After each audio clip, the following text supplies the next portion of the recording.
हुरैरा, और जिस तरह से लगातार हम अपने जो पॉलिटिकल एनालिस्ट हैं उनसे भी बात कर रहे हैं और सभी का ये कहना है कि उम्मीद ज़रूर की जा रही है कि शायद इस बार कुछ बेहतर देखने में आएगा।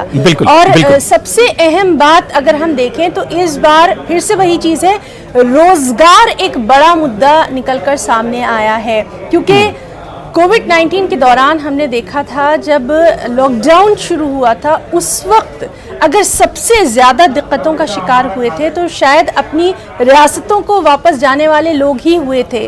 कई तरह की परेशानियां इनको थी और उस वक्त कहीं ना कहीं जो सरकार थी वो कटघरे में आ गई थी। बिल्कुल ही ना, बिल्कुल जाहिर सी बात है, क्योंकि पहले मरहले की अगर हम बात करते हैं तो आप देखिए कि ये 71 सीटें बहुत अहम हो जाती हैं। बिहार के इंतखाबात की शुरुआत है, पहला मरहला है। अभी तक लीडर जलसे और रैलियों और जुलूस में जा रहे थे, लोगों से बड़े बड़े वादे और दावे किए जा रहे थे, लेकिन आज बिहार के लोगों का एक तरह से जवाब देने का वक्त है। बिहार के लोग आज एक तरह से तय करेंगे कि शुरुआत इस इंतखाबात की कैसे होने वाली है।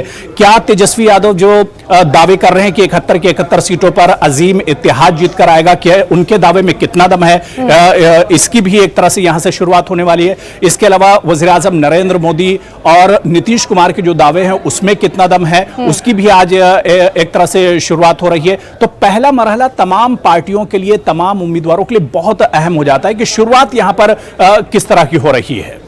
जी बिल्कुल, हमारे साथ डॉक्टर अमरीश सक्सेना जी भी मौजूद हैं। डॉक्टर अमरीश सक्सेना जी, अब आपके पास आना चाहेंगे और आपसे जानना चाहेंगे, जिस तरह से लगातार हम बात कर रहे हैं, हमारे साथी अबू हुरैरा भी बहुत सारे नंबर्स के साथ मौजूद हैं। यहाँ हम आपसे ये जानना चाहेंगे कि जो बातें की जा रही हैं, जो वादे किए जा रहे हैं, ठीक है, इलेक्शन की हद तक बिल्कुल ठीक है, सब सुनेंगे, लेकिन आज भी जो अहम मुद्दे हैं वो कहीं ना कहीं अपनी जगह मौजूद हैं।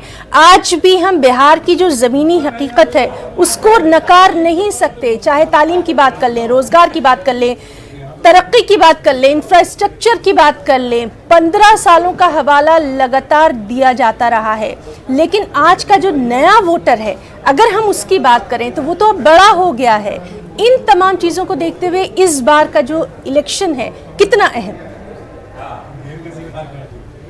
तो वाकई में बहुत अहम है, बहुत सारे कारणों से। बाकी जिन इश्यूज पे अभी तक बात हुई है, लेकिन आप देखिए कि 15 साल से नीतीश कुमार की सरकार है और वो ज्यादातर समय बीजेपी के साथ की, मतलब एनडीए की सरकार है। उस पीरियड को अगर हम छोड़ दें जब वो आरजेडी के साथ मिलकर पिछले चुनाव के बाद उन्होंने सरकार बनाई थी, उससे पहले 15 साल लालू प्रसाद की सरकार थी। अगर हम पूरे पीरियड को भी जोड़ लें, ये नॉर्मली ये हो रहा है डिस्कोर्स की ये 15 साल वर्सेस वो 15 साल, लेकिन मैं अगर इस 30 साल को जोड़ लूं तो मैं ये मानता हूँ कि 30 साल में बिहार में कोई भी ऐसा काम नहीं हुआ है जो बहुत ही नोटेबल हो, जो बहुत ही रिमार्केबल हो।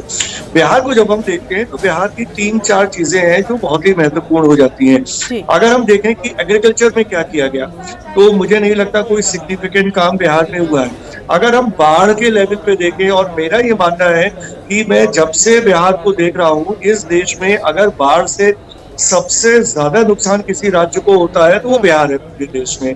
और लेकिन वही बात है कि बाढ़ को लेके किसी सरकार ने आज तक कोई पॉलिसी नहीं बनाई, और जो भी पॉलिसी अगर बनाई भी वो इफेक्टिव नहीं हुई। इतना सारा पैसा खर्च होता है बिहार में बाढ़ रोकने के नाम पे, लेकिन बाढ़ नहीं रुकती। और मुझे आश्चर्य इस बात का है कि इतनी बड़ी बाढ़ आई, इस साल की जो बाढ़ है वो मेरे ख्याल से पिछले 80-90 साल का रिकॉर्ड टूटा है बिहार में, लेकिन इस चुनाव में बाढ़ मुद्दा ही नहीं है। बाढ़ की रोकथाम के लिए क्या करना चाहिए, किस पार्टी ने क्या किया जब वो सरकार में थी, इस बारे में कोई बातचीत ही नहीं हो रही है। ये वाकई में बहुत शॉकिंग है। तीसरी जो इम्पोर्टेंट बात है जो रोजगार की बात है, अब कोई कितना भी दावा कर ले इलेक्शन में कि वो 10 लाख रोजगार दे या 20 लाख रोजगार दे, रोजगार तो है नहीं। जिन भी रोजगारों की बात की जा रही है वो रोजगार सरकारी नौकरियों की बात की जा रही है। सरकार के पास नौकरियां हैं ही नहीं, और जो खाली पड़े पद है वो भी मैंने समझा वो एक्चुअली खाली है ही नहीं, पद ही नहीं है, तो सरकार के पास नौकरी नहीं है। अब अगर सरकार के पास लगातार आपसे हमारी बातचीत जारी रहेगी और हमारे साथी अबू हुरैरा भी मौजूद हैं। यहाँ पर हम एक छोटा सा ब्रेक लेंगे और ब्रेक के बाद इसी तरह से हमारा ये जो प्रोग्राम है आगे भी जारी रहेगा। छोटा सा ब्रेक।